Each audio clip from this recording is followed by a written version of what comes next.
Bonsoir tout le monde, madame, mademoiselle, monsieur et tout le monde, quoi. Bonsoir pour notre énième émission. On ne compte plus maintenant. Et comme on sait, on ne compte pas, évidemment. On est heureux. Quand je dis nous, il y aura Moïse Udino et moi. Moïse que vous retrouverez comme d'habitude avec nous dans Psychose, notre sociologue, petit polisson, comme certaines téléspectatrices l'appellent.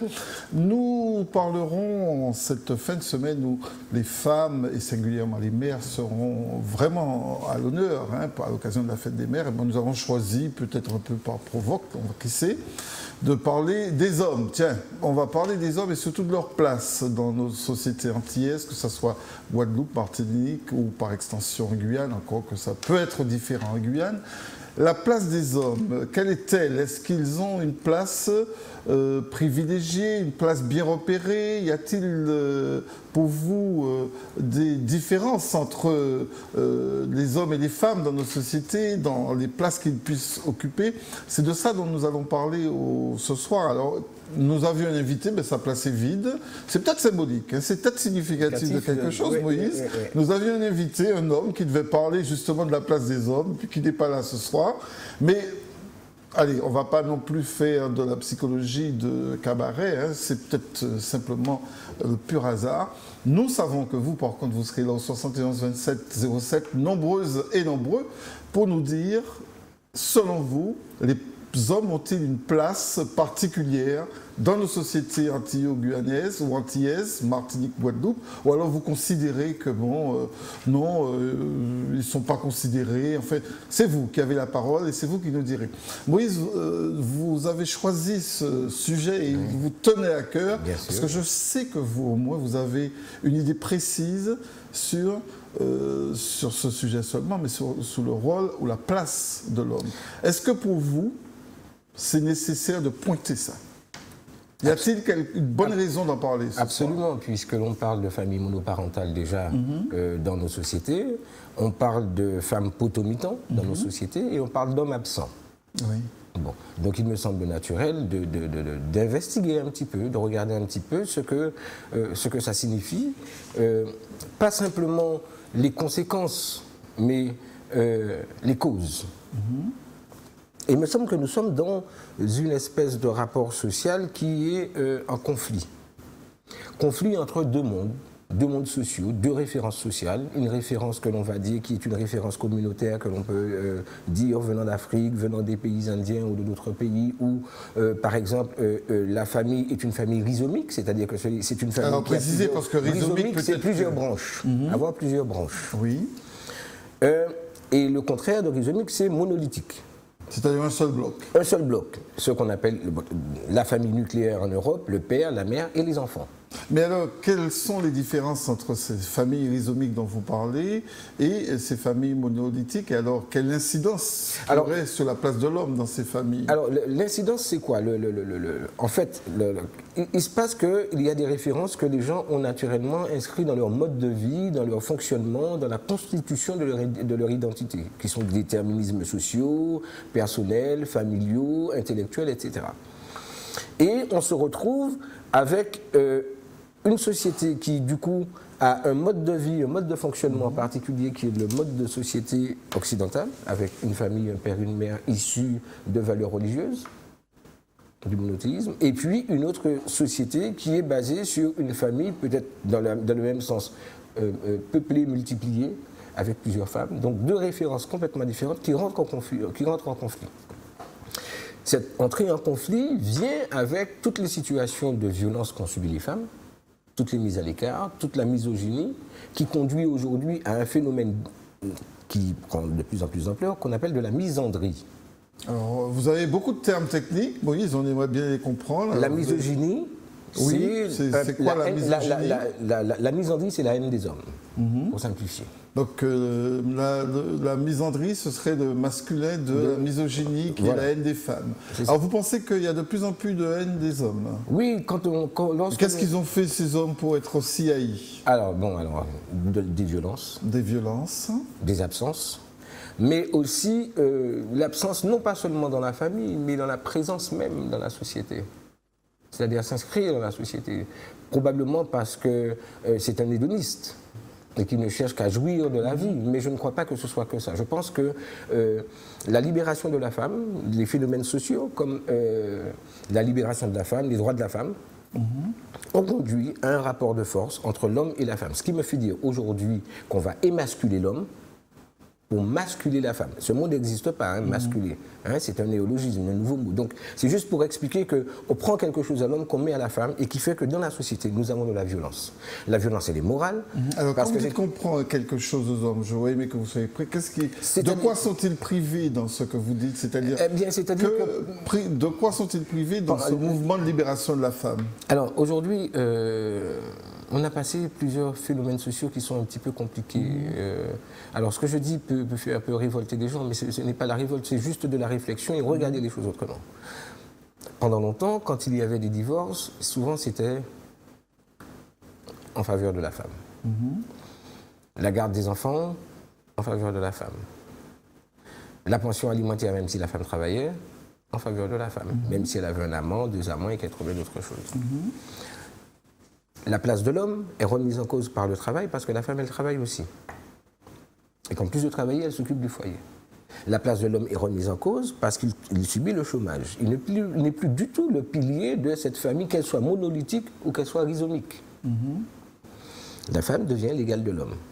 Et c'est un danger pour l'homme, puisque si on lui prend quelque chose, forcément, on le prive d'un certain nombre d'espace, de sa place, de pouvoir, c'est ça, de sa place. De sa place, oui, parce qu'il a une place, je pense, l'homme dans la société, qu'elle soit Martine, qu'elle autre. Tous les hommes, quand dans les années 70, 50, 40, et peut-être même encore aujourd'hui, il y avait un homme qui avait des maîtresses qui étaient ses voisines, et que les enfants qui étaient à côté étaient les enfants du monsieur qui habite à côté. À vous écouter, on a l'impression que l'évolution de cette égalité entre hommes et femmes a plutôt été au détriment des hommes, qui se sont retrouvés, vous dites presque émasculés, comme si quelque part, quelque chose de leur virilité aurait été même affecté, c'est ça? Oui, parce que je trouve qu'aujourd'hui, il y a trop de violence entre l'homme et la femme. Et que la conséquence, c'est une blessure morale. Cette blessure morale, elle aura pour conséquence des vulnérabilités psychologiques, sociales, qui vont conduire à de la violence physique, de la violence morale, de la perte de travail, de la perte de confiance en soi. Et les enfants, parce que tout ce que je dis est soutenu par la violence de la jeunesse, par la violence de... Et donc, l'absence du père, la référence papa, et puis devenir père aujourd'hui, on n'a plus du tout le même schéma. Avant, les gens partaient à l'armée, connaissaient l'autorité, revenaient, constituaient une famille. Aujourd'hui, il n'y a plus ces étapes de reconnaissance. Encore moins de l'autorité, puisqu'on la brave. Oui, donc, cette place-là, où justement, comme la nature déteste le vide, la violence qu'en place, ce qui pourrait être l'éducation. Moi, ce que j'ai envie de vous dire, c'est peut-être que les femmes ont reconquis leur juste place. Peut-être qu'il y avait trop de place laissée à l'homme en termes de pouvoir, en termes de rôle social, et que les femmes, dans ce mouvement de libération, elles parlent même de libération, ont peut-être gagné... Mais on parle de quelle société? Mais on parle de quelle société? C'est pas de la Martinique ni de l'Afrique que la libération de la femme, elle part, parce que la femme, elle... C'est un modèle européen, c'est un modèle occidental. C'est ce modèle occidental qui vient se heurter à ce modèle, à cette référence. Je ne dis pas que l'une ou l'autre est pire ou mieux, mais ce sont deux blocs qui s'opposent et une tente d'écraser l'autre. Mais le problème, c'est que l'individu n'est pas prêt à ça. L'individu n'est pas préparé à ce cheminement. On ne lui donne pas les clés. Il est brutalement mis en contact avec cette réalité sociale dans laquelle il doit s'inscrire s'il veut être une personne convenable. Y aurait-il, selon vous, une réelle souffrance des hommes, si je vous écoute? Je pense. Mais elle n'est pas dite, elle n'est pas exprimée. Mais comment voulez-vous exprimer quelque chose lorsque vous êtes dans une société dite machiste, alors qu'on vous parle de femmes potomitans, donc on est déjà dans un paradoxe. On dit qu'elle est machiste, mais on est dans la société. Vous savez que les femmes qui luttent pour la libération des femmes n'acceptent pas cette idée de femmes potomitans, parce qu'elles trouvent justement que ça fait trop référence au phallus. Non, au domestique, c'est-à-dire ce poteau qui les ramène à la maison. Donc, non, mais bon, c'est vrai que ce poteau, moi, ça me fait penser à cette chose et je trouve ça complètement aberrant de définir la femme par un poteau déjà, voilà. Oui, elle n'aime pas, mais cependant, il y a pas mal de femmes qui luttent pour le droit des femmes et qui sont des misandres. Qui sont des misandres, la misandrie.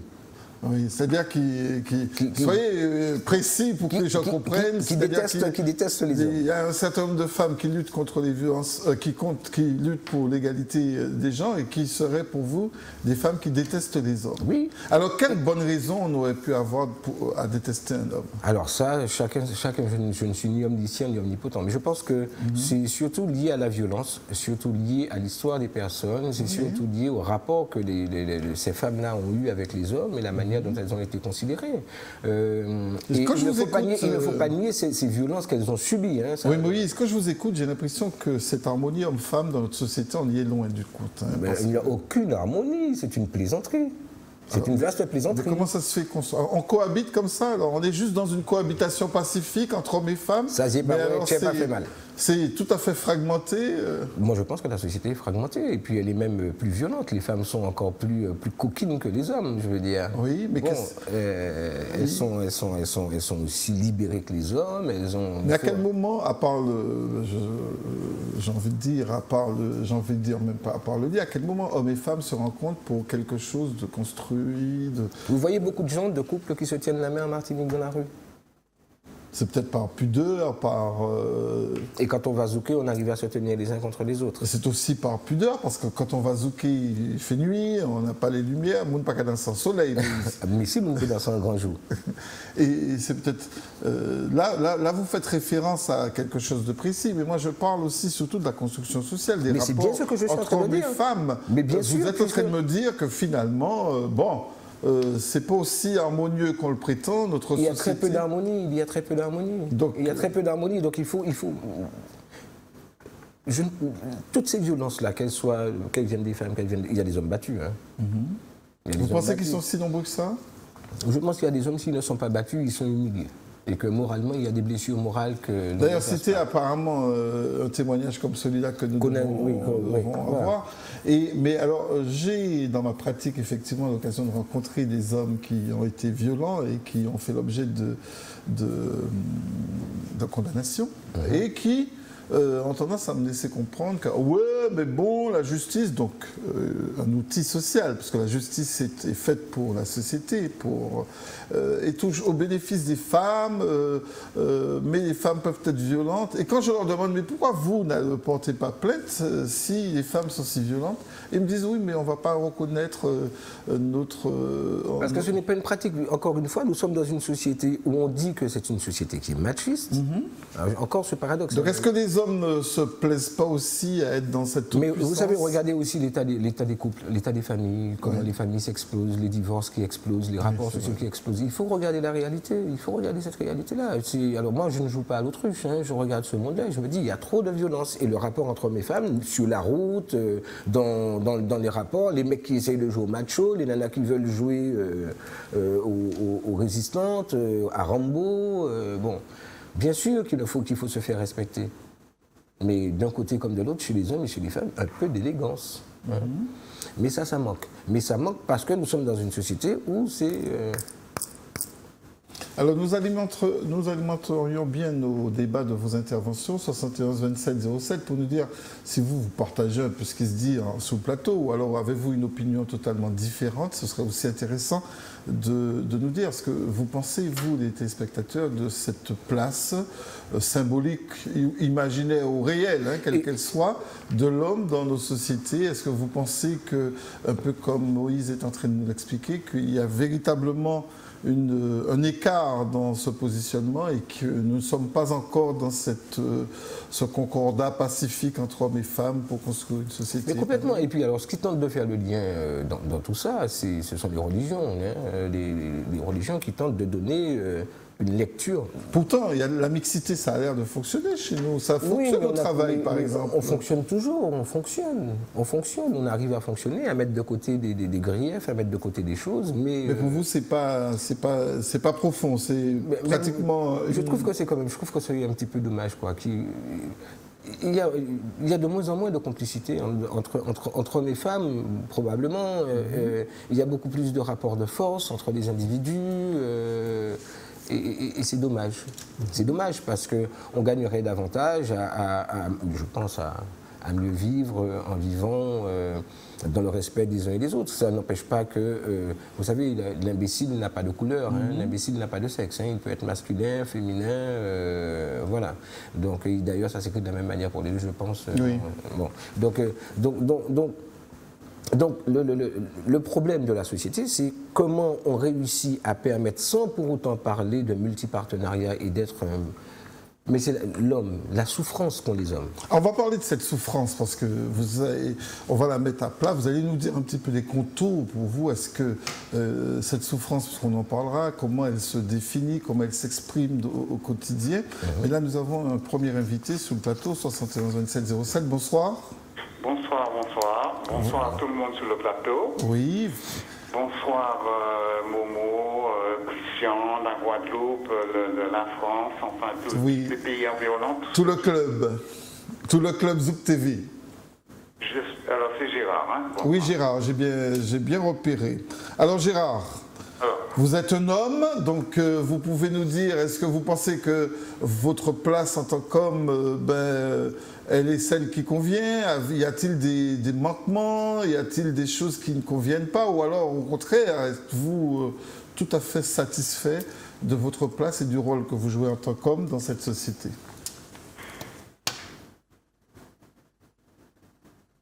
Gérard? Oui. Alors, donc, ce qu'il y a, c'est que le formatage judéo-chrétien, c'est dans le fait que c'est Ève qui a introduit le péché dans ce monde, donc quelque part, et tout vient de là, je pense. Hein. Et il y a aussi le fait que la femme, comment dirais-je, en fait toujours reliée au cordon ombilical, tandis que l'homme, quelque part, pratique facilement le détachement dans l'action. L'inaction dans l'action, le détachement dans l'action. Donc, il y a toute cette dimension des choses qui fait qu'au départ, tout a été décidé, Dieu est au masculin. Donc, tout a été décidé dans le fait que l'homme représente une puissance physique, une puissance, l'autorité, etc. Donc, c'est ça au départ. Donc, il y a ce formatage judéo-chrétien qui est là, qui fait en sorte que, parce que, quelque part, la femme et l'homme, on est tous complémentaires les uns les autres. Et l'homme vient de la femme. L'homme vient de la femme. S'il n'y avait pas de femme, il n'y aurait pas eu d'homme. Donc, quelque part, c'est ça. Donc, il faudrait qu'on remette les choses... Mais une femme toute seule ne peut pas faire un homme aussi, hein? C'est pas facile. Ça n'est pas facile parce que l'homme représente toujours l'autorité. Oui. Et même acte de nos jours, parce que Moïse laissait croire que justement même ça c'était un peu altéré, que l'homme avait de moins en moins de place, puisque les femmes, par ailleurs, avaient tendance à conquérir un peu plus d'espace de pouvoir. Et je préciserai surtout que ce que je dis, c'est que ce que dit Gérard est juste, hein, il représente l'autorité, mais il n'a pas l'autorité. Donc, vous pensez comme Moïse, l'homme représente l'autorité, mais en réalité, il ne l'a pas? Ne l'a pas. Je pense que quelque part, quand on regarde bien, la femme, c'est Dieu. La femme, c'est Dieu, parce qu'elle donne la vie. Elle donne la vie, alors je comprends dans ce sens-là. La femme, elle donne la vie, donc elle est supérieure, enfin, elle est supérieure à l'homme. Donc, quelque part, donc, elle a quand même beaucoup plus de pouvoir que l'homme. Alors, donc, quelque part, c'est pour ça que le formatage judéo-chrétien, quelque part, fait en sorte de diminuer le pouvoir de la femme. C'est ça, c'est dans ce principe-là, parce que il n'y a pas d'autre raison, hein. Et Gérard, on a du mal à comprendre ça parce qu'il y a encore beaucoup d'associations, notamment qui luttent pour l'égalité entre hommes et femmes, parce qu'elles disent, ces associations, que les femmes ont moins de pouvoir et qu'il y a là un décalage. Alors que vous dites non, au contraire, les femmes ont plus de pouvoir. Elles ont plus de pouvoir, mais c'est-à-dire que comme Dieu est au masculin, donc quelque part il y a ce formatage-là qui est là, mais ce formatage, je pense que quelque part, c'est pas un formatage, Moi, On va dire c'est un égrégore. Mais, C'est oui, un égrégore. Mais en réalité, la femme a beaucoup plus de pouvoir qu'elle ne laisse apparaître. Dieu est au masculin. oui, La possibilité de donner la vie, c'est quelque chose. La femme permet aux âmes d'évoluer. C'est parce que pour que telle ou telle âme évolue, il faut que ce soit la femme qui donne une enveloppe pour que cette âme puisse grandir. mais Donc, la l'homme femme ne peut donne pas l'enveloppe donner une autant que enveloppe l'homme, Gérard. Pour que l'âme puisse grandir. Donc, Gérard. la femme, elle a beaucoup plus de pouvoir que l'homme. Beaucoup plus de pouvoir. Certainement. Gérard, Oui. mais moi je trouve que c'est très paradoxal quand même, la notion de formatage. Vous avez raison, hein, et c'est un peu ce que je défends, la question du formatage judéo-chrétien, de la place de l'homme, de la place de la femme, et qui conduit justement à ce conflit entre l'homme et la femme. On nous dit que c'est l'homme qui vient le premier, et que d'une de ses côtes on fit la femme. Bon, mais la femme, elle donne la vie à l'homme. Mais en même temps, l'homme sans la femme ne peuvent donner la vie. La femme ne peut pas donner la vie sans l'homme, l'homme ne peut pas donner la vie sans la femme. Avec le système. Et le système... Avec quel système? Avec quel système? Oui, mais quelque part, je pense que la femme, elle est... on est tous complémentaires les uns les autres. La femme est égale à Dieu. La femme est égale à Dieu, mais pas égale à l'homme. La femme est égale à Dieu et complémentaire à l'homme. Très bien. Alors, Elle est égale à Dieu. La femme j'ai est une égale toute à Dieu dernière que de question. Marie.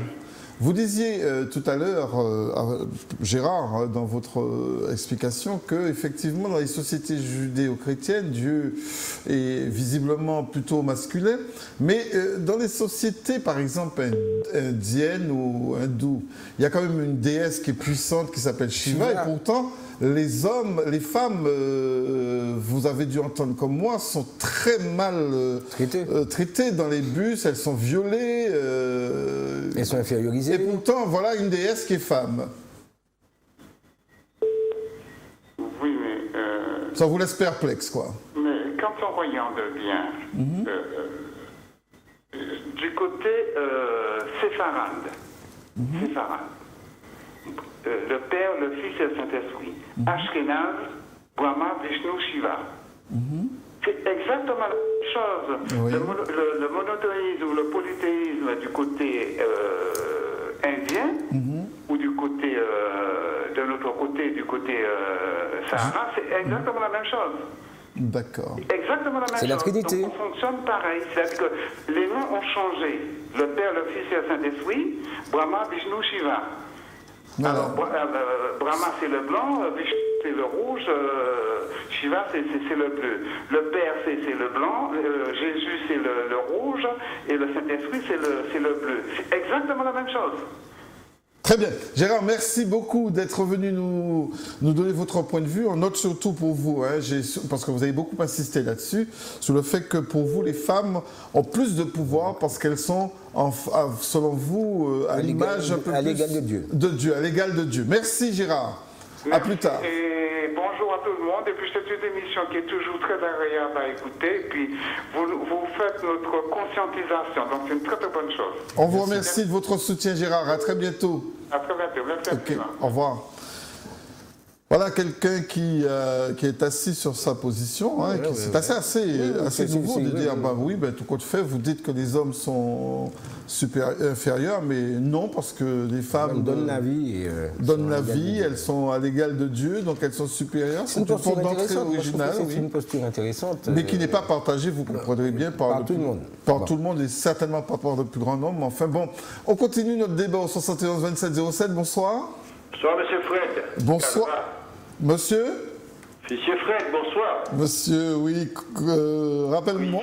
Christian de la Guadeloupe, ça va? La Guadeloupe, Martinique dessous, quoi. Voilà, Martinique. Je voulais dire bonsoir à ce monsieur que j'apprécie à côté de vous, que je ne connais pas son nom. Il va se présenter. Bonsoir, Christian Moïse Udino. Tu vas bien? Super bien, merci. Ton collier est à nous, habite bien. Ah oui, on va parler de l'esthétique des hommes aussi, hein, parce que ça aussi, on a l'impression que quand on est homme, on n'est pas forcément, on ne sait pas choisir. Bien, Christian vous écoute. Non, c'est naturel, sur son collier, je dis que c'est très beau, j'aime bien. Et c'est pas... Ça le fait. Ça le confond, là. Bon, et c'est un homme qui... J'ai pris l'émission au cours, Fred. Oui. De vous parler là, de l'homme. Oui, de l'homme, de sa place. Est-ce que tu penses que il a une place privilégiée ou au contraire, comme dit Moïse, dont tu vantais tous les mérites de son collier, qui dit par contre l'homme n'est pas l'homme n'a pas une posture, l'homme n'est pas aussi dans une si bonne position que ça maintenant. Et toi, qu'est-ce que tu en penses? Eh bien, l'homme actuel, comme disait votre collègue à côté, il parle bien. Moi, normalement, j'ai 7 sœurs, j'ai une petite fille, et je suis le seul frère d'une famille de 7 sœurs. Donc, j'ai été pour essayer d'élever avec des femmes. Ah oui. Mais je ne me suis jamais collé au jupon des femmes parce que je suis au Lamentin Martinique, j'étais toujours sur un terrain de football. Je ne savais même pas si j'avais des sœurs parce que moi, je m'évadais sous les jupons des femmes. Mais la femme d'avant, les hommes d'avant, la femme avait toujours été battue avant, parce que mon père donnait beaucoup de coups à ma mère. Bon, nous avons vécu ça. C'est dur, ça. On a vécu avec ça. Il n'y avait pas de gendarmes pour mettre les gens au tribunal, il n'y avait pas d'association de femmes battues, parce qu'il y a aussi, comme il lui a dit à côté, qu'il y a des hommes battus aussi, beaucoup d'hommes battus. Ils sont peut-être même pas battus des coups des mains, mais la femme peut lui faire honte n'importe quoi. Tu la fermes là, tu n'as pas la parole, tais-toi. Et c'est la femme qui dirige. Il y a certaines femmes qui dirigent. Donc, je ne peux pas généraliser contre les femmes, mais moi je sais. Je suis né en 43, je t'ai dit l'autre jour, ma dernière pour 73 ans l'année là ça. Je suis resté jeune dans la tête un peu partout. Mais la femme actuelle, Fred, moi je ne peux pas dire que je vais refaire ma vie avec une femme actuellement. Vrai, quel Seigneur enverra une femme pour moi. Pourquoi? Quand vous parlez à une femme actuellement, vous la connaissez. Ce que je vis tous les jours. Si vous êtes déjà à la retraite, vous ne pouvez pas entretenir une femme, rester célibataire, rester dans votre coin. Parce que vous allez tout le temps attraper des problèmes, oui, et le frigidaire marche mal, tu ne peux même pas changer un frigidaire, pourtant il y a de l'amour, et ça part tout de suite, ça se déclenche, mais chérie, je ne fais pas en ce moment, la semaine prochaine, elle a pété, puis c'est les gens vont pas pour de l'argent. Donc la femme est devenue tellement matérialiste qu'il n'y a pas longtemps, j'ai rencontré sur votre chaîne, là, un médium de France et une femme de la Martinique qui disait, le type lui dit, mais est-ce qu'il est bien avec toi? Est-ce qu'il fait tout pour toi? Oui, il fait tout pour moi, mais je veux changer les choses. Elle dit, mais pourquoi? Parce que je voudrais au moins, j'ai un terrain, ma maison. Je voudrais au moins qu'il construise une maison pour moi, là. Je serais plus heureuse, je l'aimerais plus. Alors, le monsieur lui dit, mais c'est pas parce qu'il construit une maison pour vous sous votre terre, c'est pas un con quand même. Il faut voir, demain vous pouvez le foutre dehors, le laisser, il a construit une maison pour vous, il ne pense en rien. Donc, la femme est devenue tellement matérialiste actuellement que les hommes, nous, de cette génération, nous avons peur des femmes. Moi, personnellement, j'ai très peur des femmes. Il y a des femmes bien, il y a des femmes valables, mais qui n'acceptent pas un homme qui n'a pas d'argent. D'ailleurs, vous n'avez pas d'argent, même si vous avez de l'amour, vous pouvez vous entendre donner, vous pouvez donner, c'est son anniversaire, la fête des mères, vous lui donnez une cuisinière, c'est la pas de cuisinière, mais pour elle, si vous baillez 5 cm, 10 cm, 20 cm, jusqu'à 100 cm, c'est jamais assez pour vous. C'est pourquoi je rejoins le monsieur qui est à côté de vous, et je l'apprécie, c'est pourquoi j'ai appelé, je l'ai pas appelé, il parle bien, et je suis d'accord avec lui. Mon père a une pièce femme parce qu'une 7 sœurs, mais j'ai peur de lui. Mais Christian, Fred, alors passe une bonne soirée. Ok, très bonne soirée. À bientôt et merci. Dans ce que nous dit Christian, il parle d'une chose, de l'intérêt financier, mais il dit quelque chose en filigrane et il continue dans son propos. Il dit l'homme peut être battu de manière différente, la blessure morale. Mais on n'imagine pas l'impact que ça a sur quelqu'un. Vous dévalorisez quelqu'un constamment, vous l'humiliez, vous avez un comportement qui fait que... Voilà. Et c'est un vrai problème. Beaucoup de femmes... Mais ça n'est pas exprimé, Moïse, puisqu'en fait, vous savez très bien bien ce que je suis en train de dire. C'est une violence sociale et une violence morale qui fait que cela a des conséquences. Les plus fréquentes, l'homme va voir ailleurs. Il cherche une femme plus douce, plus machin, et finit par se méfier. Il finit par essayer de devenir celui que, oui ou pas oui, parce qu'il sait que Il peut changer complètement de vie, dépenser son argent, exploser son foyer pour une femme parce que chez lui, il n'a pas l'amour dont il a besoin. Donc cette violence morale, ça peut se traduire par le fait qu'il est tellement frustré par cette violence morale qu'il en devienne violent. Oh, écoutez, là, vous êtes en train de me dire qu'ils deviennent pratiquement des victimes, que finalement... Mais il y a, oui, parce que... Le rôle je ne suis pas, attendez, je ne suis pas en train de dire qu'il y a plus d'hommes ou de femmes. Je dis qu'il y a des situations... La tendance s'inverse au détriment des hommes. Mais quoi, il y a... C'est pas le propos. Le propos est de dire que... Je ne sais pas s'il y a une tendance qui s'inverse, mais de dire Parce qu'il y a une tendance quand même qui est que la violence faite aux femmes est plus importante, significativement plus importante que celle faite aux hommes. Mais quand je vous écoute, j'ai l'impression que tout compte fait... Je ne suis pas en train de dire qu'il y en a plus. Je dis donc qu'on ne prend pas en compte cette violence. Je dis qu'il est temps de prendre en compte cette violence et de regarder les violences qui sont faites aux femmes, si l'origine, puisque je ne vous parle pas des conséquences, mais je vous parle de l'origine du problème, de la cause du problème. Donc je remonte à des sources. Et la difficulté, c'est de remonter cette source lorsque l'on n'a pas l'habitude de faire cet exercice mental et intellectuel pour regarder l'origine d'un problème. Donc évidemment, comme mon propos peut être un propos dérangeant, mais si on prend un tout petit peu de recul pour essayer de regarder les choses, on peut comprendre ce qui fait qu'il y a tel type et tel type de conséquences. Moi, mon métier, c'est la sociologie clinique. Donc j'essaie de rendre compte des phénomènes humains en faisant l'articulation entre les déterminismes sociaux et les phénomènes de nature psychique. Donc c'est ce lien que je fais. Et en regardant la société dans laquelle nous sommes, beaucoup de violences sont faites aux hommes. Je ne dis pas que tous les hommes subissent des violences, mais il y a beaucoup de violences qui sont faites. On a beaucoup de mal à les objectiver, vous vous rendez compte. Mais bien évidemment. La seule façon qu'on aurait eu, c'est de porter plainte. Or, il n'y en a pas beaucoup. En tout cas, il n'y en a pas beaucoup de plaintes. Des hommes qui se font violer, il y en a aussi. Sauf, oui, mais... Des hommes qui ont on les viole en bas-fait, alors. Mais des hommes qui ont eu des enfants sans le vouloir, il y en a aussi. Des hommes qui ont été piégés par des nanas, il y en a aussi. Il y en a beaucoup. Et qui ne peuvent pas faire autrement et qui sont maintenus par l'enfant par le bout du nez. Parce que la mère lui dit, si tu veux voir ton enfant, donne-moi l'argent. Et on est dans cette violence-là. On est dans une violence où le mec, quand il est condamné à verser une pension alimentaire où il touche 1 000 € et qu'il doit donner de l'argent pour l'école, parce que l'enfant a 14 ans, l'enfant a 15 ans et que la femme a refait sa vie avec quelqu'un d'autre. Mais la pension alimentaire, c'est une façon aussi de responsabiliser. En quoi ça responsabilise ? En quoi l'argent responsabilise ? La responsabilité passe par l'éducation, par la présence, par l'échange, par le transfert de connaissances. Mais il n'y a déjà pas ça en général. Donc s'il n'y a déjà pas ça, récupérer la pension. Effacé, puisque de plus la femme, dans l'imaginaire, elle est maman, elle est papa. Donc, il est où le Donc mec ? elle va faire les deux fêtes. Fête des mères et fête des pères, elle peut prendre tout, elle peut tout rafler. Mais le problème, c'est la manière dont on éduque la société, la manière dont on s'éduque. 71 27 07, bonsoir. Bonsoir, monsieur Gampa. Bonsoir, monsieur... Udino.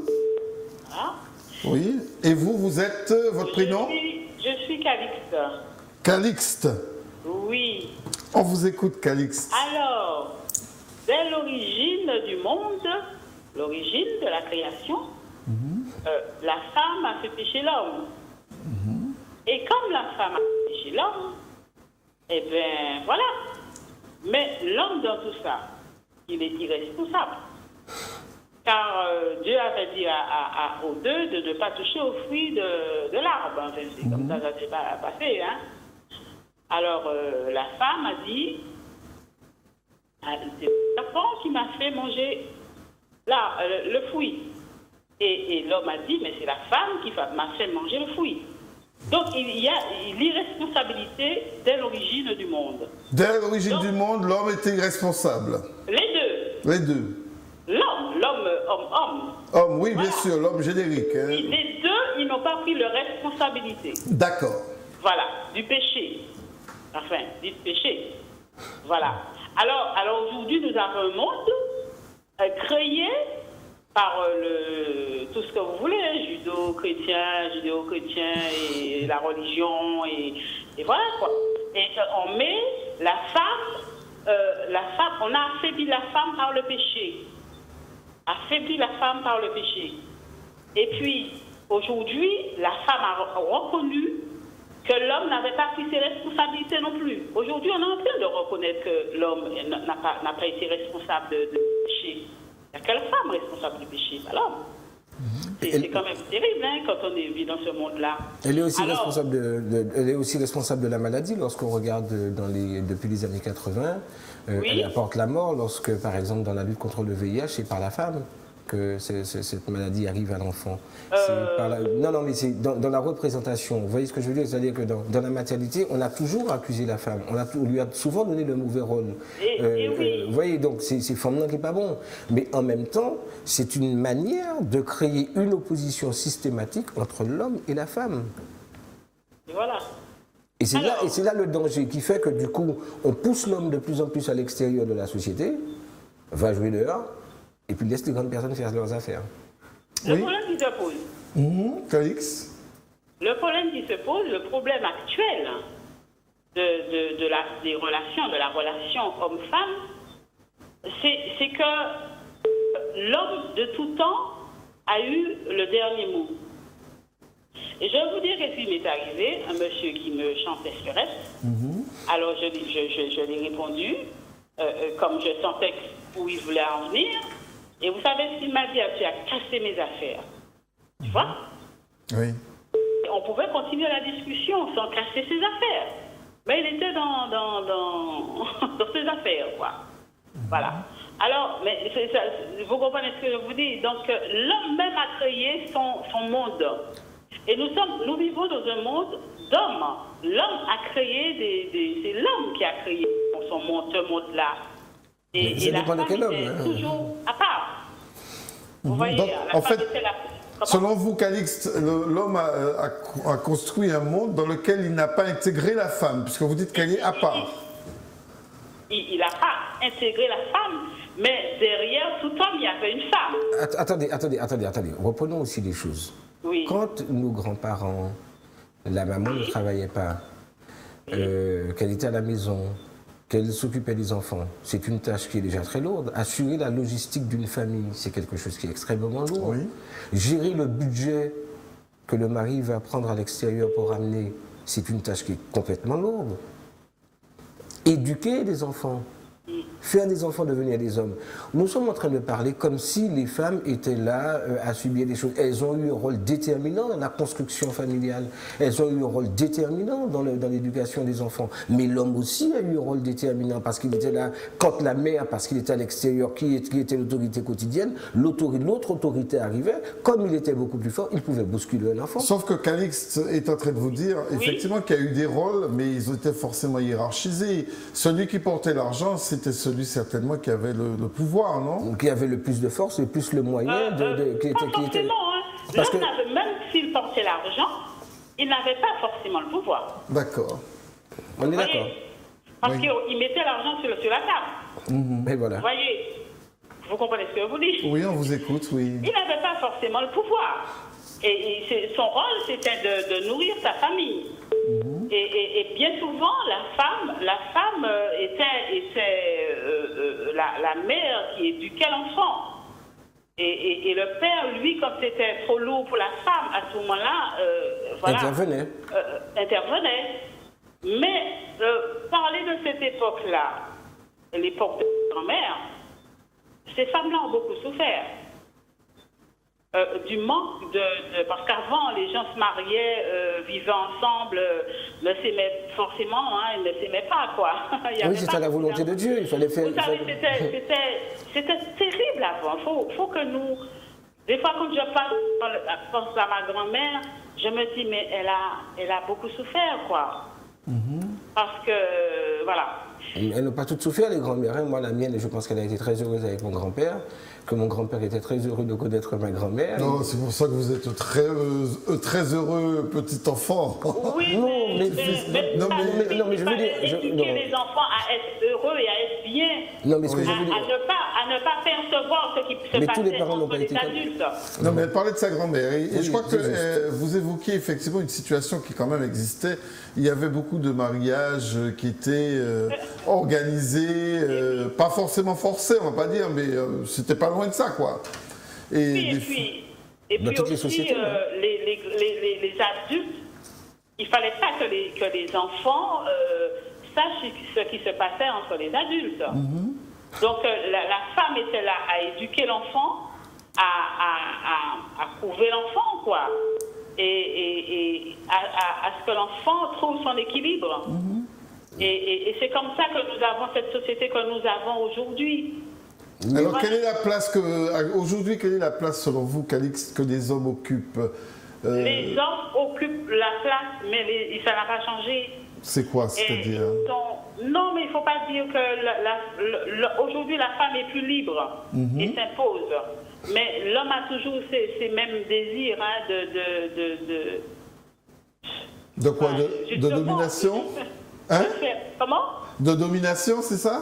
Pas de domination, parce que quand on parle de domination, de violence, ce ne sont pas des mots que j'emploie, parce que pour moi, la parole est créateur. Donc, il faut mettre un mot, mais pas... Pas celui-là. Alors, lequel mettriez-vous, Calixte? L'homme a toujours ce désir de quoi? De toute puissance, alors? Pas de toute puissance, mais de faire ses affaires avec la femme. Comme l'autre m'a dit, tu as cassé mes affaires. Ah, oui. Donc, de toute façon, l'homme veut faire ses affaires avec la femme. C'est-à-dire ses affaires sexuelles Ses affaires, quoi. Ses affaires, quoi? On est dans un non-dit que je ne peux pas lever. Voilà. Comment? On est dans un non-dit que j'arrive pas à lever. Quelles affaires? Mais c'est des affaires, ok. Mais c'est ce qu'il m'a dit. Il m'a dit, tu as cassé des affaires. Alors, j'ai dit, de tout temps. On faisait des affaires avec moi, je ne savais pas. Vous voyez? Et c'est ça la psychologie de l'homme. Est-ce que vous voulez dire qu'il était déjà en train de tracer des plans sur la comète avec vous? Est-ce que vous voulez dire, dans ce que vous dites, qu'il était déjà en train de tracer des plans sur la comète avec vous? Eh bien, c'est ça, ils comprennent, mais c'est pas facile. Et vous dites en plus, Calixte, que c'est la psychologie de l'homme. Il serait un peu comme ça, les hommes, c'est-à-dire un peu dans la chasse. En chasse en permanence. Oui, mais alors il y a un que j'ai dit, oui. Je lui ai dit, mais vous êtes un chasseur. Mais tellement, il est tellement dans son truc qui est tellement faux, il me dit, mais c'est quoi un chasseur? Vous voyez, j'ai rigolé. Vous voyez, il faut que les hommes arrêtent de... Il y en a qui sont pas très arrêtent de tergiverser. Parfois, moi, je suis direct avec eux, mais je leur dis vraiment, qu'est-ce que tu veux, le petit mot créole que nous a dit là? Qu'est-ce que tu veux? Tu veux ça? Là, c'est jamais parlé. Hein? Non, il est passé la vie pure. Il y en a même qui veulent faire des enfants avec toi. Enfin, et c'est surtout quand une femme a décidé de ne pas se laisser faire par un homme, eh ben, il y en a 10 000 qui sont après vous voyez, pour vous faire tomber. Et c'est affreux le Martinique de faire des choses comme ça. Et ça c'est pas que les femmes ne veulent pas des hommes, mais les hommes, ils passent leur temps à vouloir faire tomber une femme qui a décidé de vivre sa petite vie, sa petite liberté. Voilà, vous comprenez. Il faut aussi que vous compreniez qu'une femme, aujourd'hui, il a un cerveau. Et le cerveau, il est bien ancré dans la tête, quoi. C'est-à-dire qu'il faudrait, effectivement, si j'ai bien compris, Calixte, il faudrait peut-être aussi que les hommes arrêtent de regarder pas plus loin de leur braguette, quoi que... Au-dessus de la ceinture. Hein? Au-dessus de la ceinture. Mais je pense qu'il y a des femmes qui regardent aussi au-dessous de la braguette. Vous pensez que les femmes auraient une vertu telle qu'elles ne regardent pas nos braguettes? Faut arrêter. Vous savez, une femme je n'arrête pas. C'est une femme qui regarde au-dessus de la ceinture, ça c'est son problème, c'est son éducation. Il y a des femmes qui ont il y a, je vais vous dire une chose, une femme qui me racontait ses petites affaires. Je lui ai dit, si c'est le faire, fais-le. Tu vois? Oui. Je n'ai pas apporté de jugement sur qui que ce soit, ni de dire qu'un tel est comme ci et comme ça, pour me positionner moi. Je ne dois pas me positionner par rapport à l'autre. C'est ma vie et c'est à moi de gérer ma vie. Et l'autre, il gère sa vie en fonction de lui-même, quoi. Et les gens n'ont pas encore compris qu'il faut se donner cette liberté-là de gérer sa vie. Et aujourd'hui, nous avons une société, comme vous dites, et comme on voit les jeunes dans la rue et partout, et ce que ça a engendré, eh bien voilà. C'est parce que nous n'avons pas su gérer notre vie, notre corps. Et je dis souvent, un enfant, on ne le fait pas dans n'importe quelle condition. Voilà. Comment? Oui, allez-y, terminez donc vos propos là. Voilà. quand même un enfant resterait pas désiré, et quand il est là, il faut surtout lui donner de l'amour. Hommes et femmes, il faut parler d'amour avant de parler de sexe. Et aujourd'hui, on parle de sexe avant de parler d'amour. Vous êtes un peu angélique quand même, Calixte, parce que c'est pas comme ça que ça se passe de nos jours quand même. Hein. L'amour. Mais je vois autour de moi, c'est pour cela que je vous dis aujourd'hui, plus que jamais. Parce que demain, ça sera terrible, hein, le monde de demain. Très bien, en tout cas, merci beaucoup, Calixte. Au moins, vous avez... Parlons d'amour et non pas de violence, que la femme est comme ça. On n'est pas en conflit avec les hommes. Au contraire, on veut les ramener à être vraiment des humains. Voilà, très bien. On n'est pas des chiens. Pas des chasseurs je vous dirai, un monsieur qui me disait que, vous savez, les hommes, ce sont des chiens. Alors je lui ai dit, monsieur, je suis une chienne en chaleur. Voilà. Alors à ce moment-là, il a compris. Voilà, en tout cas, merci Calixte de votre intervention et on a beaucoup apprécié. On a surtout compris que pour vous, évidemment, il faut que les hommes arrêtent d'être des chasseurs, qui ne voient qu'en-dessous, pas loin. Je ne dis pas les hommes, mais certains. Oui, bien évidemment. J'espère bien. De toute façon, je ne me sentais pas concerné. Et Moïse non plus. Allez, à bientôt. À bientôt, bonne soirée. Merci Calixte. C'est peut-être un préjugé, c'est peut-être un stéréotype, mais c'est vrai quand même qu'on la question du chasseur, de l'homme qui est là. Mais c'est la place qui lui est restée. Mancaladje, Coquemoin, Marie Poulzot. Je pense que c'est juste une question d'habitude, une question d'habitude sociale, une question de jeu social, une question de façon de faire, une question d'existence et une question de paraître. Mais c'est pas au bénéfice quand même de la dignité de l'homme que d'être chasseur de... Parce que c'est la place qui lui est laissée, on lui laisse cette place-là, ça arrange tout le monde. Il n'a pas cherché à élaborer plus que ça, arriver au piquet de l'instinct, Moïse.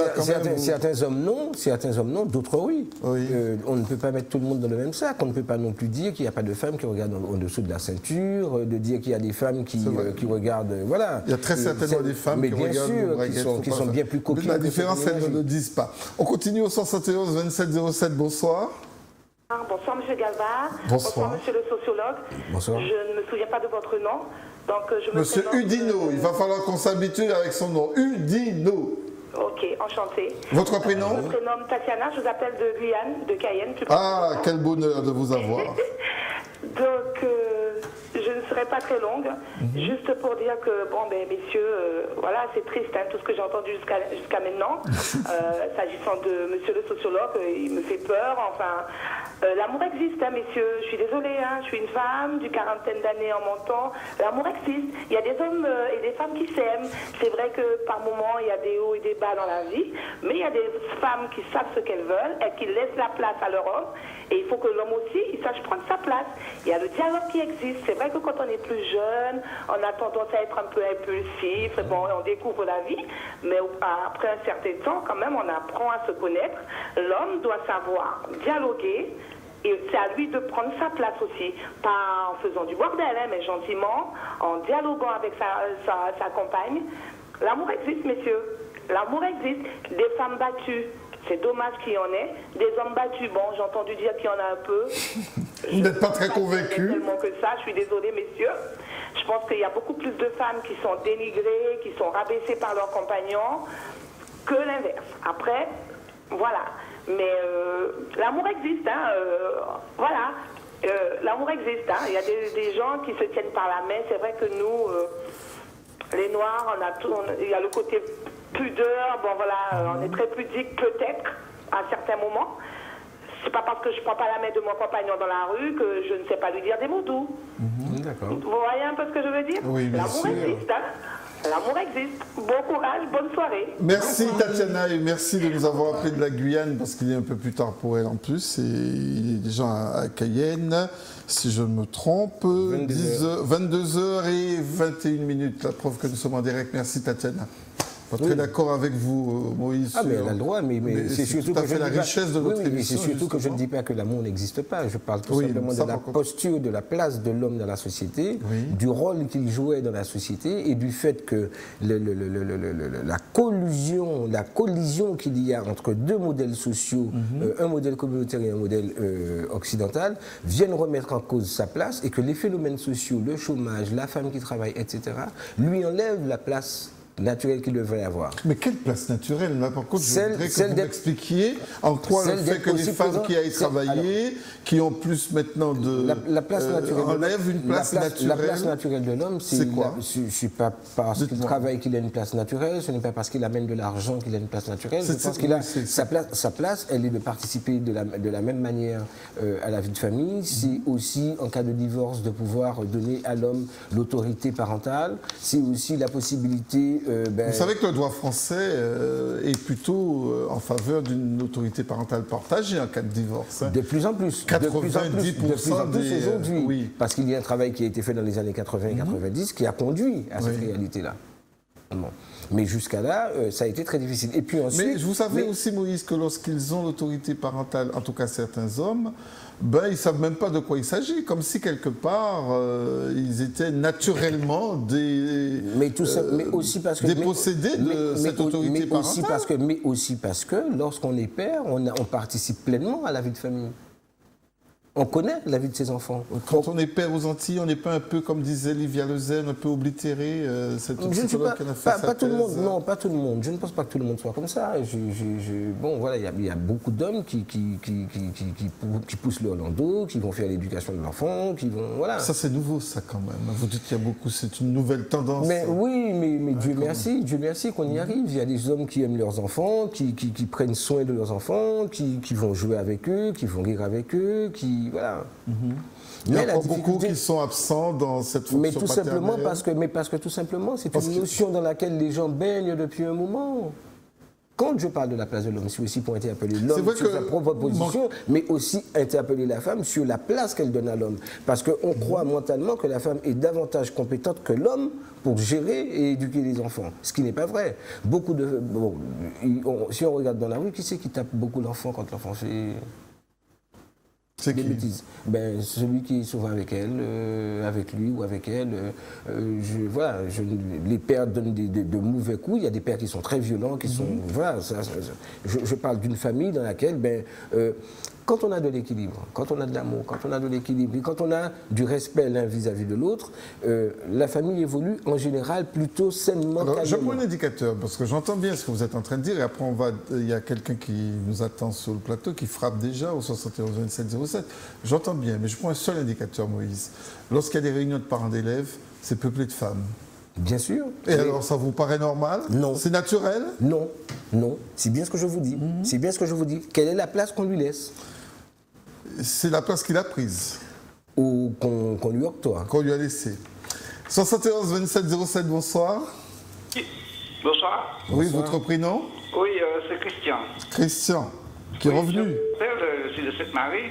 Ah, de J'essaie Sainte-Marie. suivre l'émission. Cet après-midi, j'ai écouté une émission presque semblable, c'est-à-dire qui concernait le couple, la femme et l'homme. Mais dans toutes les émissions que j'écoute, on met la partie négative de la société, de la femme, le rapport femme-homme, mais c'est côté négatif. Jamais, c'est très peu de fois où j'ai qu'on met en avant tout ce que les hommes font et les femmes, comme dans cette société, il n'y a pas que des trucs négatifs. Mais bien à sûr. chaque fois, c'est le négatif qui prend le dessus sur le positif. Alors, Il y a plein de profitons-en, choses qui se justement. fait. Il y a plein de choses qui se font dans cette société, des femmes qui s'investissent, et jamais, on ne parle de ça. J'aurais bien aimé. Hein? Qu'est-ce que vous dites? Alors justement, je vous disais, Christian, profitons-en pour que vous nous disiez qu'est-ce qu'il y a effectivement de positif qu'il faille mettre en avant au détriment de tout ce qu'on dit, qui sont plutôt pour vous des lieux communs. Qu'est-ce que vous souhaiteriez dire de positif? Attendez, je vous entends, je ne vous ai pas bien entendu. Ah, c'est dommage, je vais reprendre. Je disais simplement, qu'est-ce qui pour vous est positif et qu'il faudrait dire dans les médias? Parce que vous disiez... Vous disiez que trop souvent on parle dans ces rapports masculins-féminins, hommes-femmes, de ce qui est négatif. Qu'est-ce que vous auriez dit, vous, de positif? Oui, ce que j'aurais Et de dit, l'homme. c'est-à-dire que j'aurais aimé voir qu'il y a des familles dans cette société qui quand même montrent l'image de femmes et d'hommes qui savent éduquer, qui savent faire les choses et qui peuvent être des exemples pour que nous ne soyons pas toujours dans la partie négative, c'est-à-dire des enfants qui sont dispersés, des femmes qui sont... C'est toujours ça qu'on nous montre, mais jamais on nous parle de ceux qui quand même pouvaient faire évoluer la société dans la bonne marche. C'est ça mon problème.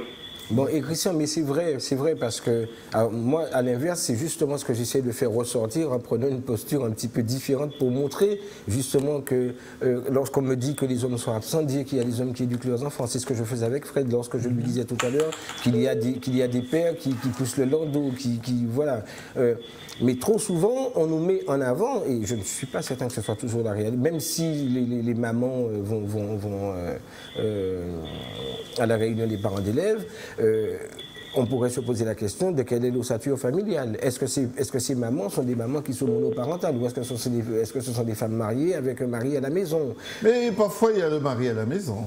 Et il y a des fois des maris qui n'ont pas envie de s'occuper de ça. Par exemple, mais ils font Christian, d'autres choses. est-ce que c'est pas une réalité le fait quand même, parce que l'éducation c'est quand même quelque chose d'extrêmement important, l'éducation scolaire, c'est ce qui fait grandir entre autres un enfant. Comment on peut imaginer qu'il y ait si peu de papas dans les réunions de parents d'élèves? Vous avez pris un exemple exactement qui tombe bien. Moi, mon épouse n'est jamais allée dans une réunion de parents d'élèves. J'ai suivi tous mes enfants. Tous mes enfants, je les ai suivis. Vous êtes allé à toutes les réunions?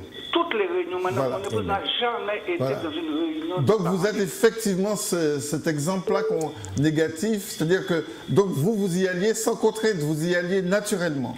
Naturellement. Et je ne suis pas le seul, il y en a plein. Oh, vous n'étiez pas un peu isolé, Christian, dans ces réunions? Non, mais non, pas question d'isolement, c'est-à-dire que il faut qu'on arrive à changer à s'impliquer, oui.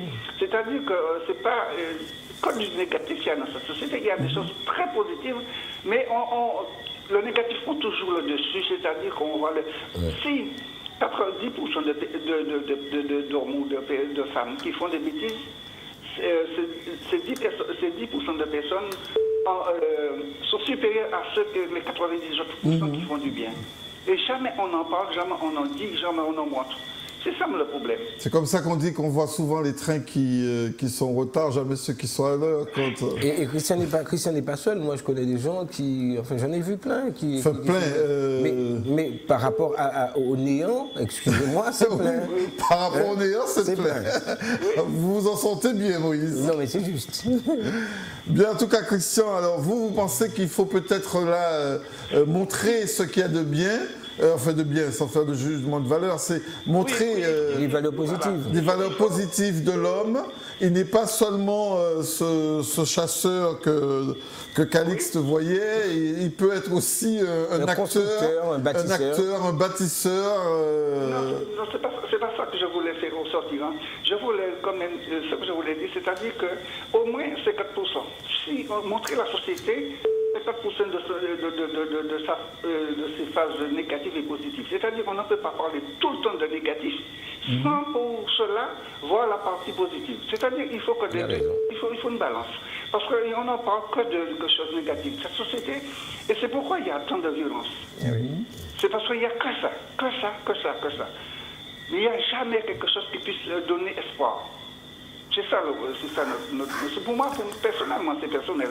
Je ne veux pas vous retenir parce que je pense qu'il y a... En tout cas, Christian, vous avez vraiment tout à fait la validation de Moïse qui n'arrête pas d'acquiescer à... Ah oui, mais je trouve que ce que vous dites est tout à fait juste parce que c'est justement là-dessus que moi je m'insurge. C'est justement le fait que l'on voit l'homme de manière négative, c'est justement parce que l'on voit l'homme comme un chasseur, c'est justement parce qu'on voit l'homme comme un absent et que je me dis, de continuer à dire ça, c'est marteler des choses qui ne sont pas toujours justes. Voilà, c'est ça. Elles ne sont pas toujours justes. Moi, je connais des quantités d'hommes qui s'occupent de leurs enfants. Je connais des quantités d'hommes qui sont impliqués dans la vie de leurs enfants. Mais on ne fait que montrer la violence. On n'a jamais montré. Il y a des hommes il y a d'autres qui peuvent être des exemples de cette société. Très bien. Merci beaucoup, Christian. Ok, je vous remercie. Allez, très bonne fête de nuit à Sainte-Marie. Merci d'être venu. Ben là, ça me met de l'eau dans le moulin. Hein, mais je suis content d'entendre ça, parce que c'est justement ce qu'il faut faire ressortir. Oui. Parce que justement, cette espèce de... Mais est-ce que ce qu'on va faire ressortir va forcément transformer l'image? On dit en créole, c'est pas joie, moi j'étais à boudon qu'à gonfler. Oui, ça bien Donc, vrai. c'est au fur et à mesure, en changeant de posture, en changeant de discussion, en mettant les choses autrement, en montrant aussi à ceux qui vont être papas qu'on peut voir les choses autrement, en valorisant cette posture, qu'on fait en sorte qu'ils prennent une place qui est plus importante, plutôt que de dire que c'est quelqu'un qui est absent. Vous dites qu'il est absent, ça l'arrange, moi pas là. Il est démissionnaire, ça m'arrange, j'ai ma femme. Mais si on met en avant ses valeurs, si on met en avant justement son implication dans la famille, eh bien l'enfant, la fille ou le garçon, se constituera autrement que dans une espèce de no man's land dans lequel nous sommes. Mais pourquoi il faut forcément un tuteur pour être mis en avant? Pourquoi ça peut pas être une initiative personnelle? Mais pour que ce soit l'initiative personnelle, il y a des hommes qui prennent des initiatives, il y a beaucoup d'hommes qui prennent, enfin beaucoup d'hommes, il y a des hommes, quelques hommes qui prennent des initiatives personnelles, mais il y en a d'autres qui sont perdus, vous le disiez tout à l'heure, il y a des hommes qui ne savent pas quoi faire. Mais justement, l'aider, lui montrer, la résilience, c'est aussi ça. La résilience, l'expérience, le vécu, partager ça, mettre en avant des hommes qui font des choses. Ce n'est pas le ridiculiser, ce n'est pas le... Mais je pense que ça manque un petit peu dans cette société. Et que le fait qu'on ne parle que des mêmes choses, qui ne sont pas là forcément la majorité, mais on nous rabâche les mêmes choses. Bien sûr qu'il y a des femmes qui sont battues, mais 98% des femmes ne sont pas battues en Martinique. Et opposer ça systématiquement, peut-être essayer de montrer qu'il y a aussi des gens qui ne se battent pas. Montrer qu'il y a des gens qui savent discuter, montrer qu'il y a des gens qui savent faire des compromis. Oui, mais si on veut aussi peut-être qu'il y ait des rapports sociaux équitables, il faut peut-être aussi montrer là où ça ne fonctionne pas aussi. Mais c'est ce que nous faisons. C'est ce que nous faisons. C'est ce que nous faisons en montrant justement cette absence de positivité de la place de l'homme dans la société. Alors la fragilité serait du côté de l'homme ou de la femme? Je pense que l'homme est quand même assez fragile dans la société d'aujourd'hui. Au-delà de... Parce que, attendez, il faut assurer l'argent, il faut assurer sexuellement, il faut assurer la sexualité, c'est pas une performance, ça doit être lié à beaucoup de gens. Pour beaucoup de gens, bon, vous êtes marrant, mais quand même. Je prêche. Là, vous êtes marrant quand même. Je suis volontairement provocateur. Mais je rappelle quand même que la sexualité, c'est pas lié à la performance. C'est pas parce que... tout à l'heure, elle parlait de... Non, mais cependant quand même, la performance, je ne sais pas ce que c'est. On pourrait... C'est très lié à l'affect quand même, hein, la sexualité. Oui, mais la performance... M'en baille, c'est pas comme ça. Eh bien, c'est justement ces images-là, c'est justement ces mots qui sont véhiculés. Alors, elle nous fait part de son expérience Calixte, c'est bien, mais tous les hommes ne sont pas de cet acabit. Certes, il y a des femmes qui nous reprochent à nous, peut-être hommes, d'être peut-être plus portés sur la performance quand on parle de sexualité que sur l'affect. Entre ce qu'elles disent et qu'elles vivent, vous savez... Vous êtes volontairement provocateur. 71 27 07, on poursuit notre débat et notre discussion. Bonsoir. C'est encore Gérard. Oui, il n'y a pas de c'est encore Gérard, vous avez le droit d'y venir. L'entièreté de l'un vaut l'entièreté de l'autre. À partir du moment que l'on respecte l'entièreté de l'autre, il n'y a pas de raison que cette personne ne nous respecte pas. L'entièreté de l'un vaut l'entièreté de l'autre. Mais tout en mettant en évidence que la femme, c'est le sacré, puisqu'elle donne la vie, elle est égale de Dieu. La femme, c'est le sacré. C'est ce que vous nous disiez au début d'émission. Vous pensez qu'elle est sacrée, elle est presque Dieu d'ailleurs à vos yeux. Oui, elle est sacrée puisqu'elle donne la vie. Alors, donc, pour ceux et celles qui ne veulent pas entendre que la femme est l'égale de Dieu, ok, mais la femme, elle est sacrée. Donc, il faut quelque part mettre en évidence l'entièreté de l'un vaut l'entièreté de l'autre. À partir de ce moment-là, il n'y a plus de blocage au niveau cervical, il n'y a plus de résistance, il n'y a plus rien puisque on vit dans l'harmonie. Donc si on est dans l'harmonie, la femme et l'homme sont sacrés. On n'est pas tous bouchés, on n'est pas tous coordonnés, donc l'homme est complémentaire de la femme. Donc quelque part, il faut vivre ça dans l'harmonie. L'entièreté de l'un vaut l'entièreté de l'autre. Tout ce qui a gâché cette fonction, c'est surtout le fait du prosélytisme. Le prosélytisme et le racisme, c'est la même chose. On ne vous accepte pas dans votre entièreté. Il faut vous convertir. C'est ça. Donc, la religion, c'est une bonne chose, parce qu'une liane ne peut pas vivre sans tuteur dans la forêt. Donc, nous avons besoin de la religion, mais quelque part, c'est ce prosélytisme qui empêche, ce prosélytisme est anti-harmonie. anti-harmonie, la poésie, puisqu'on ne vous accepte pas dans votre entièreté. Donc, il faut déjà mettre en évidence le respect de l'entièreté de l'autre. L'entièreté de l'un vaut l'entièreté de l'autre. Donc, c'est ça le plus important. C'est pas une question de place, c'est une question de respect d'individu. Oui. Alors, Gérard, il n'y a plus de blocage au niveau cortical, il n'y a plus rien. Tout on vit en harmonie. C'est d'une facilité incommensurable. Gérard, écoutez bien ce que Moïse veut vous parler, Gérard. Parallèlement, si vous dites que la femme est sacrée parce qu'elle donne la vie, vous êtes d'accord avec moi que sans l'homme, elle ne peut donner vie. Donc, que ce soit l'homme, que ce soit la femme, à mon avis, ils sont aussi l'un que l'autre sacrés. Le respect des identités, c'est la même chose. Maintenant, ce que j'entends lorsque vous dites qu'on a besoin de la religion comme tuteur, moi je parlerais plutôt de nourriture spirituelle, philosophique, parce qu'on en a besoin, plutôt que de... Qu'est-ce que ça va changer? Ça va changer que les gens ne sont pas forcément dans des dogmes, ne sont pas forcément dans des modes de vie, ne sont pas forcément dans des références sociales communes, mais que ils ont les modes éducatifs changent. Le modèle éducatif que nous avons aujourd'hui est en train d'évoluer et il est en crise. Est-ce qu'il évolue au bénéfice justement de cette harmonie dont on... Non, parce que nous ne savons pas. Quel est le projet? Quel est le projet? C'est vous le sociologue. Non, mais c'est bien la question que je pose. Quel est le projet? Le projet social que nous avons, c'est quoi? La manière dont la société, la manière dont on fait corps, la manière dont l'État, je parle de l'État, c'est-à-dire de l'établissement, organise les rapports sociaux, me semble justement pathologique. Socialement, ça me semble pathologique parce qu'on fait une opposition entre l'homme et la femme. On fait en sorte que l'homme disparaisse carrément.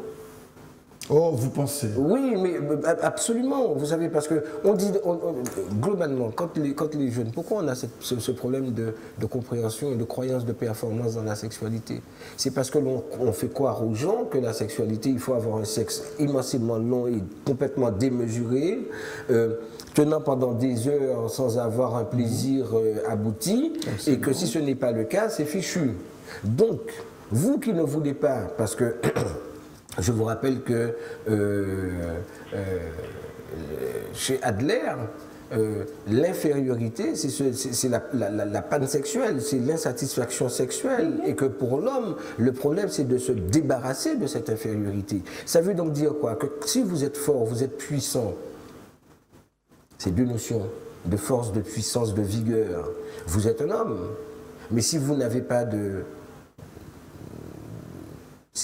la référence à laquelle on pense, beaucoup de personnes se posent la question de la taille d'un sexe, de sa performance, du rapport sexuel, etc., etc.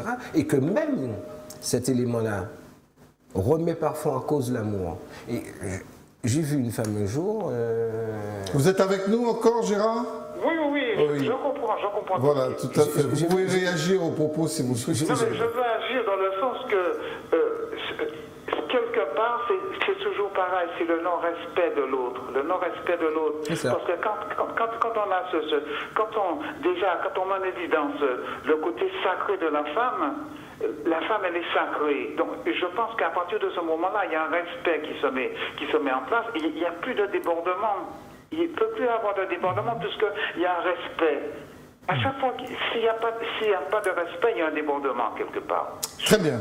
Merci Gérard. Vous pouvez revenir encore, il nous reste encore un petit quart d'heure d'émission, vous avez encore la possibilité de revenir si d'aventure vous auriez quelque chose de nouveau à nous dire. Merci beaucoup de votre active participation ce soir. Alors, par contre, soirée, voilà. Ok, merci, c'est bien aimable à vous. Vous parlez d'une histoire, parce que je vous ai interrompu, vous avez une femme... Oui, une femme un jour, dans un groupe d'amis, était avec... Et bon, alors les mecs sont entre eux, les femmes sont entre eux, les gens vont et viennent, et vous avez un type complètement gaga de sa femme, amoureux de sa femme, qui ne voit que par elle, il n'a pas de maîtresse, il n'en cherche pas. C'est suspect ça, ce genre de... Vous allez voir à quel point. Et un jour, ses potes lui disent, mais oui, mais on ne comprend pas, tu ne vas pas voir d'autres femmes, c'est pas possible, comment tu fais, machin. Il dit, ah non, mais moi le matin, si je veux, c'est ma femme, quand je veux, c'est ma femme, je rentre, c'est ma femme, tout, c'est ma femme.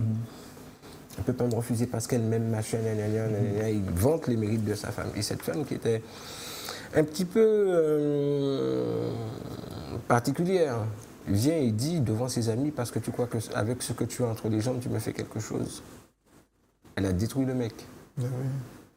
Donc vous voyez, donc même si elle ne le dit pas en groupe, C'est une façon de le castrer, quoi. Complètement. Des femmes, alors ce ne sont pas toutes les femmes qui ont ce propos. Attention, hein, Bien sûr, mais vous avez je dis juste un exemple pour montrer à quel point on peut blesser. Quand les femmes sont entre elles et qu'elles se racontent leurs affaires, vous croyez qu'elles ne parlent pas de ça? Vous savez ça? Comment vous le savez, vous, Moïse? Parce que j'ai eu des sœurs, parce que j'ai discuté avec des copines, parce que je ne suis pas enfermé dans mon monde et que j'ai l'oreille qui traîne et que j'entends des femmes parler. La dernière fois, j'étais aux Trois-Îlets. Et quelles sont... Et j'ai entendu des femmes qui avaient 60, 70 ans qui parlaient de leur sexualité. Et des performances des hommes. Mais quel est l'intérêt pour elles de faire ça? Elles le font pour... Mais c'est humain, c'est faire société. Mais quand elles le font, mais c'est dans quel sens? Je pense qu'elles se racontent leurs petites histoires, comme on peut se raconter leurs petites histoires. Et que c'est pas aussi quelquefois pour... je veux dire, enfin, c'est pas pour, ça valorise l'homme en général ou c'est peut-être une façon aussi pour elles de... Parfois ça valorise, parfois pas. Voilà, mais en tout cas, elles en parlent. Oui, elles en parlent autant que l'homme, et sans doute avec autant de chaleur et d'ardeur que l'homme peut le faire. Je vous laisse bien libre de vos propos et surtout responsable. 71 27 07, on continue avec une personne sur le plateau. Bonsoir.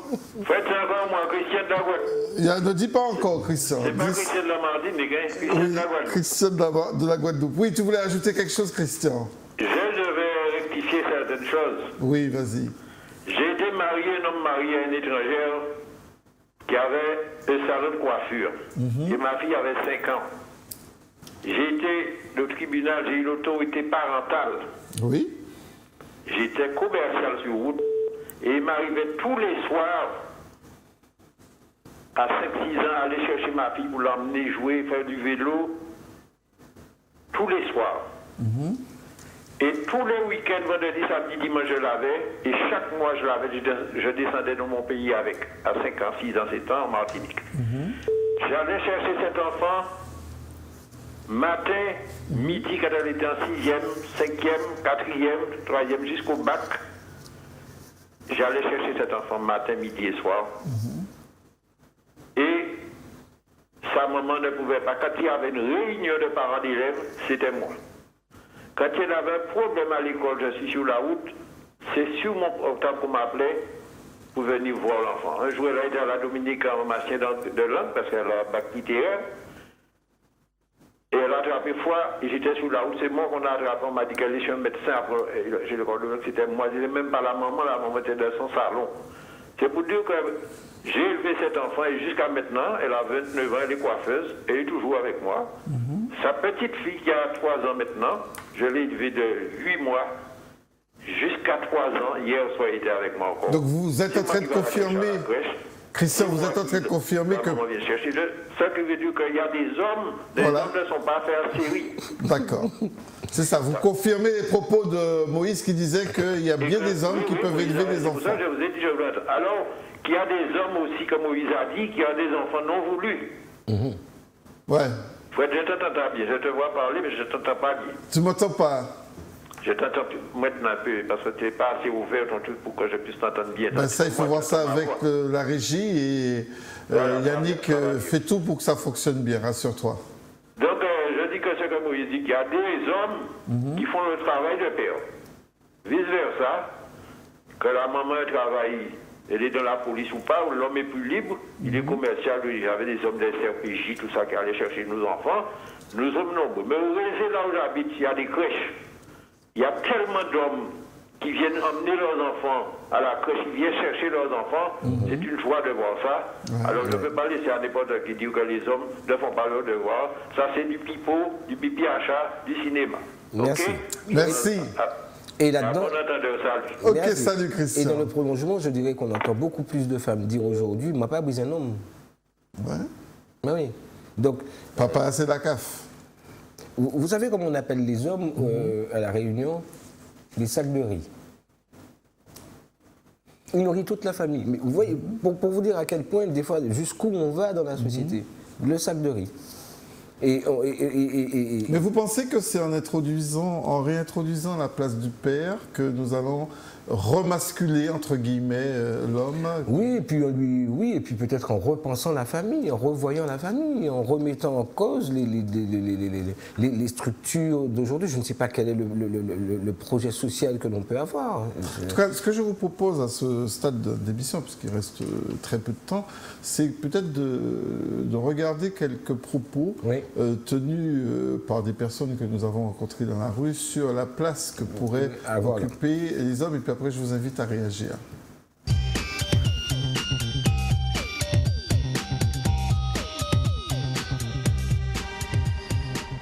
Je pense que malgré le fait que dans les Antilles, on soit plus dans une famille matriarcale, enfin de base matriarcale, je pense quand même que les hommes sont plus,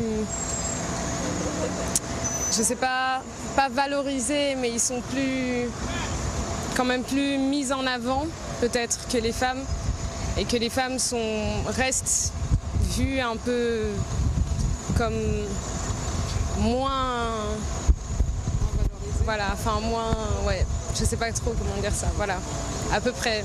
Les hommes, si les hommes sont un peu,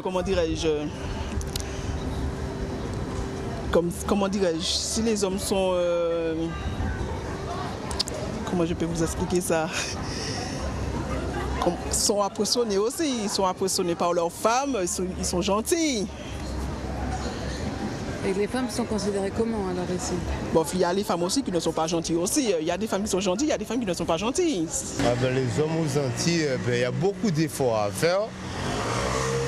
Bon, il y a beaucoup d'efforts à faire. Mais c'est des gens qui sont bien. Mais c'est pas de quelle catégorie d'hommes, parce qu'il y a différentes races d'hommes. Mais les hommes aux Antilles, ils sont bien. Mais ils ont des efforts encore à fournir. Est-ce qu'ils sont considérés différemment que les femmes? Oui, c'est vrai. Les femmes aux Antilles, elles sont plus sérieuses. Elles représentent tout ce qu'il y a de vrai, tout ce qu'il y a d'inaccessible, de touchable, de palpable. Les hommes, il ne faut pas les écouter. Aux Antilles, pour moi, les hommes sont bien placés quand même. Hein. Sont bien placés quand même. Et est-ce qu'ils sont considérés différemment des femmes? Oh oui, on considère les hommes toujours comme des machistes. Hein. Une femme restera une femme, hein, ça ne change pas. On ne change pas une équipe qui gagne. Hein. C'est logique. Même si la femme croit qu'elle est supérieure, même hauteur d'eux, mais c'est pas vrai. Si une femme, c'est rester une femme. Mais c'est mieux de faire une femme qu'on fasse dans une entreprise qu'un mec.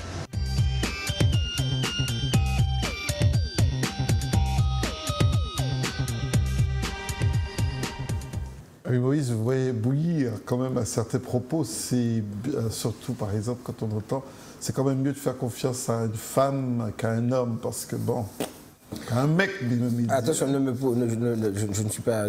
Oui, réagir, je trouve que c'est dommage. Ce qui me fait réagir, c'est de tenir ces propos-là. C'est ce que je trouve dommageable, parce que du coup, ça met encore une opposition entre l'homme et la femme. Mais elle est réelle, parce qu'en fait, c'est vrai.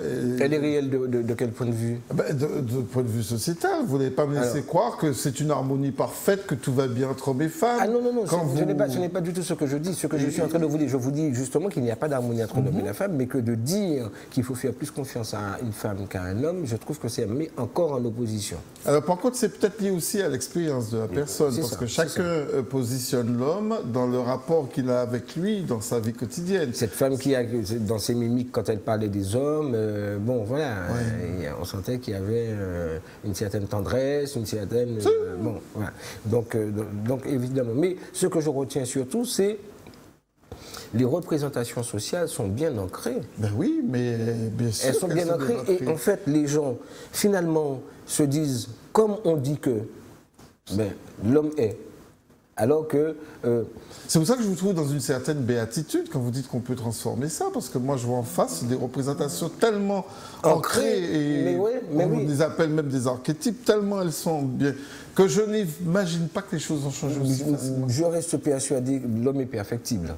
à la base. C'est vrai. Bon, même si c'est philosophique, je pense que on a quand même pu faire évoluer l'homme vers celui qui va un peu plus à l'école, éduquer son enfant. Et ou aller à la crèche aussi, aller chercher les gamins. Aller chercher les gamins. Donc, c'est peut-être parce que c'est lui qui a la voiture aussi. Hein. Oh, vous êtes un peu taquin là-dessus. Non, non, c'est souvent les femmes qui sont avec les gros 4x4. Bon, je plaisante, je rigole en disant ça.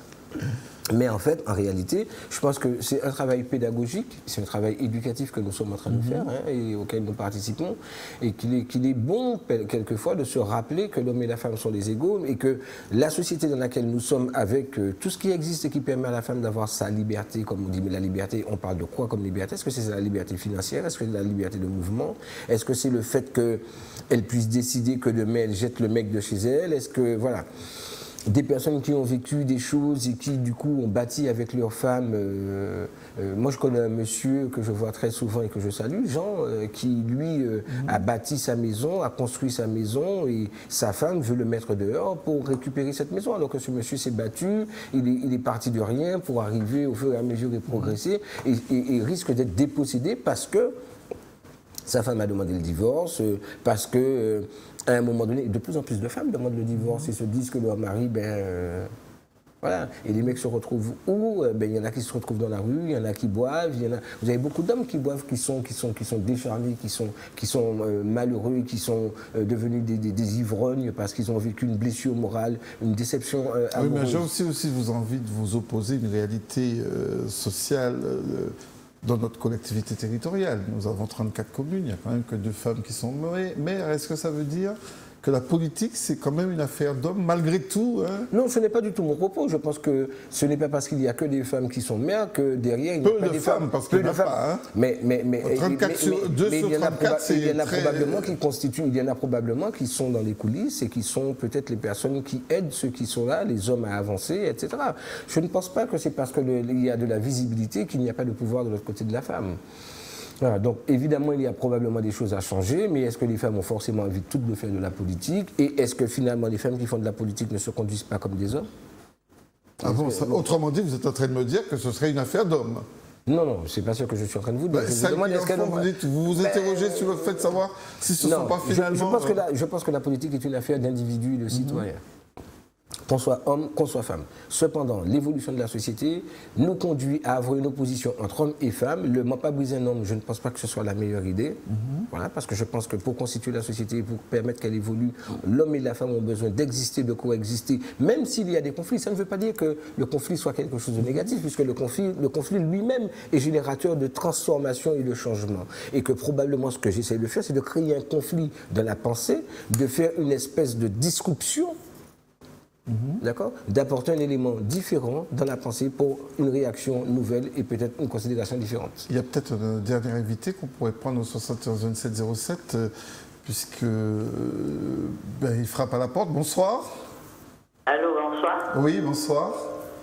Bonsoir Fred, bonsoir Moïse. Bonsoir Momo, c'est Momo de la Guadeloupe. Oui, bonsoir Gérard, que j'entends souvent, et puis Christian de la Guadeloupe, bonsoir. Et bonsoir à tout le monde d'ailleurs.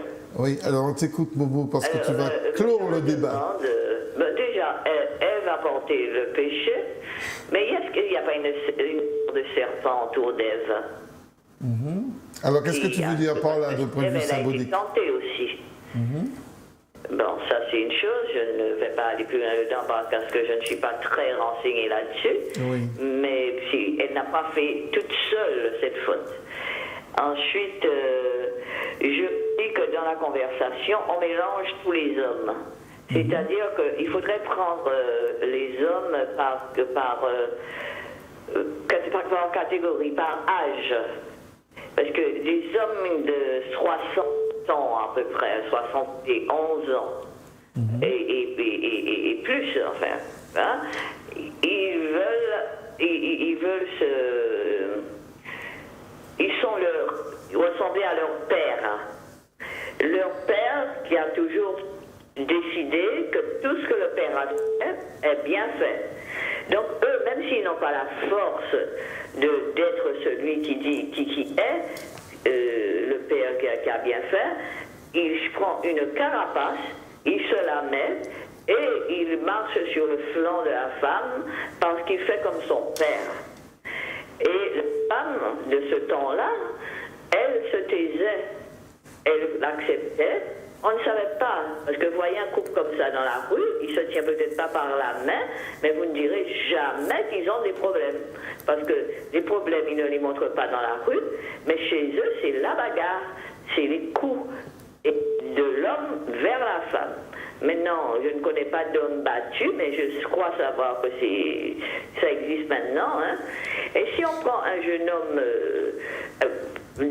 même si le mari va travailler, il porte d'argent, bon, les hommes de 60 ans, ils sont avec des femmes qui travaillent aussi.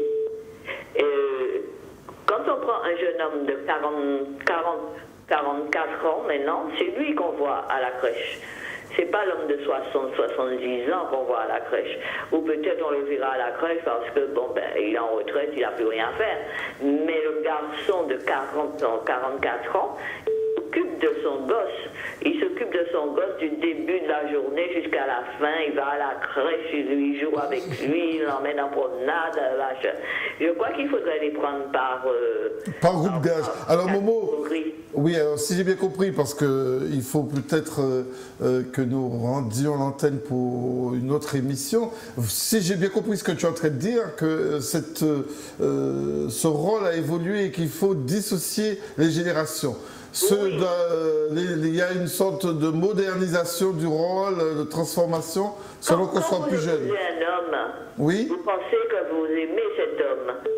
Vous m'entendez, vous aimez cet homme. Vous l'avez fréquenté pendant 16 ans. Il vous a tenu un peu à l'écart parce qu'il vous avait choisi pour être la mère de ses enfants. Moi, je dis que je ne peux pas être uniquement la mère des enfants de quelqu'un, je veux être sa maîtresse, je veux être son épouse, je veux être la mère de ses enfants, effectivement, je veux être quelqu'un. Très bien. Je ne peux pas être la... Alors, comme on veut que je sois la mère des enfants, on me laisse à la maison, et chaque fois qu'on a besoin d'un enfant, on y va. Non, je ne suis pas d'accord avec ça.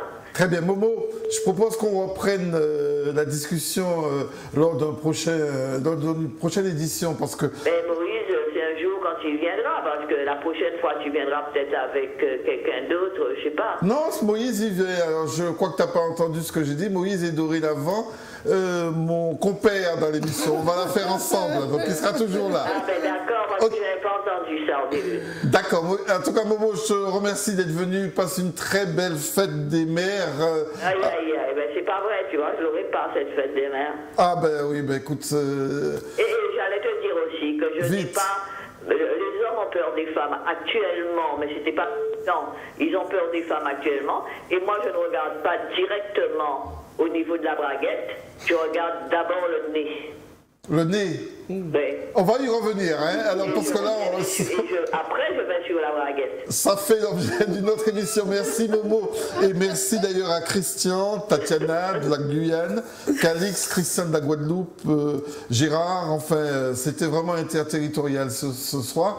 Merci, Moïse. On n'aura pas le temps d'aller plus loin, sauf à souhaiter quand même une bonne fête des mères. Quel est votre regard sur la fête des mères en tant que sociologue? Je pense que ça doit être tous les jours. Et puis, pour moi qui est ma maman qui est en train de finir ses jours, peut-être, j'espère qu'elle va rester encore longtemps avec nous, qui est dans une maladie en phase terminale, à qui je souhaite beaucoup de choses et qui est très loin de moi, qui est à Avignon, et que j'espère voir bientôt avant qu'elle ne s'en aille. Ok, courage à la maman de Moïse, et puis une très belle fête des mères à toutes. Et, on va quand même aussi remercier Yannick qui a assuré la réalisation technique. Dans 15 jours, on parlera de magico-religieux. Hein? D'accord, c'est ce qu'il a choisi, le sociologue. Portez-vous bien et prenez soin de vous surtout.